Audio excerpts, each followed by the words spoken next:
Um ato bom, por Gustavo Corsão, publicado no Globo, em 17 de fevereiro de 1957. Se nós tivéssemos de discutir com o Senhor a salvação de nossa cidade, como se vê no capítulo 18 do Gênesis que Abraão fez para a defesa de Sodoma, deveríamos deter o regateio da misericórdia na condicional existência de uns 500 justos. Se Sodoma precisava de 10, nossa gloriosa e populosa cidade precisará 50 vezes mais. Digamos 500.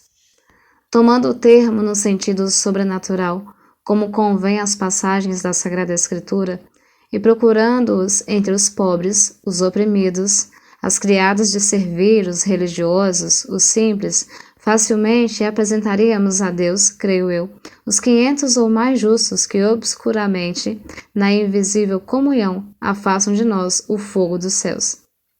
Mas, se transpusermos o problema da ordem sagrada para a profana, e se quisermos achar 500 homens de bem, entre os que visível e oficialmente respondem pelas vigas das instituições e pelo arcabouço temporal da República, então veremos, com profunda apreensão, que nem a 10ª parte conseguiríamos reunir. Homens bons, graças a Deus, conheço muitos, mas homens públicos honestos, creio que não conheço 50. Conhecerei 40? 30? 20? Ah, se tivesse certeza de poder contar 10. Antes de continuar, devo definir o que entendo por honesto e o que entendo por homem público honesto. O termo honesto, no tempo de Cícero, tinha uma austera significação que se estendia por toda a ordem moral. Ita fit ut quod bonum sit, id etiam honestum sit. Das letras clássicas, o termo ingressou no vocabulário da filosofia escolástica para significar aquilo que é moralmente bom e que se distingue do bom deleitoso e do útil. Com o advento da moral burguesa, que sabidamente é uma regra de exterioridades, o termo entrou na linguagem comum com uma significação diferente, ou melhor, com duas significações. Para homens, honesto é o que não tira o dinheiro do bolso do outro diretamente com a mão e o que não se descuida de pagar suas contas em dia certo. Para senhoras, honesta é a excelentíssima senhora que não dorme com homem que não seja o seu marido.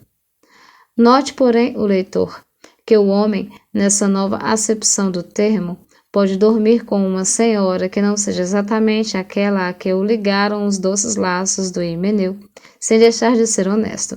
E a senhora pode enganar a cozinheira na conta dos dias sem se tornar desonestas. Com tal definição, que aliás, ao que parece, já é considerada rigorosa demais, poderemos congregar algumas dúzias de justos. Mas voltemos à significação clássica e procuremos o que quer dizer dirigente honesto, homem público honesto, nesse esquecido vocabulário. A função pública se define pela promoção do bem comum. A obrigação moral do homem com cargo público se orienta por esse critério. A sua honestidade consistirá em jamais antepor seu interesse ao interesse público no exercício da função. Para ser honesto, dentro dessa definição, não basta não roubar nem deixar que os outros roubem.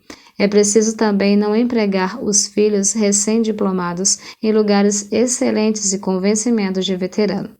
É preciso não transformar o poder em prestígio. É preciso que o cargo seja cargo e não carga para os outros. É preciso espírito de sacrifício, desapego e fervor na defesa do interesse público. Tudo isso, aliás, costuma ser dito nos discursos de posse e nas inaugurações. Só não costuma aparecer no lugar próprio, isto é, nos atos dos homens públicos. Pondere agora o leitor e conte pelos dedos os homens honestos que conhece. Verá que são poucos, muito poucos, mas não desanimemos, nem imaginemos que as coisas do Brasil só andarão razoavelmente quando todos os titulados forem homens de grande estatura. A história dos 10 justos de Sodoma aplica-se bem à ordem temporal. a política, para ensinar que sempre serão poucos os defensores e fiadores de muitos. A famosa frase de Churchill, relativa à defesa de Londres pelos aviadores da RAF, tem a mesma significação. Apenas onde ele diz nunca, eu diria sempre. Sempre será assim, muitos devendo muito a muito poucos. A excelência é rara, a bondade é difícil, mas em compensação é difusiva. Custa aparecer, mas quando aparece tem força de cristalizar, de polarizar e de melhorar milhares de pessoas menores, mas pusilânimes, que só precisavam de um exemplo, de um impulso para produzirem atos bons. Há, sem dúvida, muita maldade no mundo, como se vê agora em Alagoas, onde parece que o demônio firmou residência. Mas o que mais há no mundo é mediocridade, tolimento, pequenez, burrice, chatice.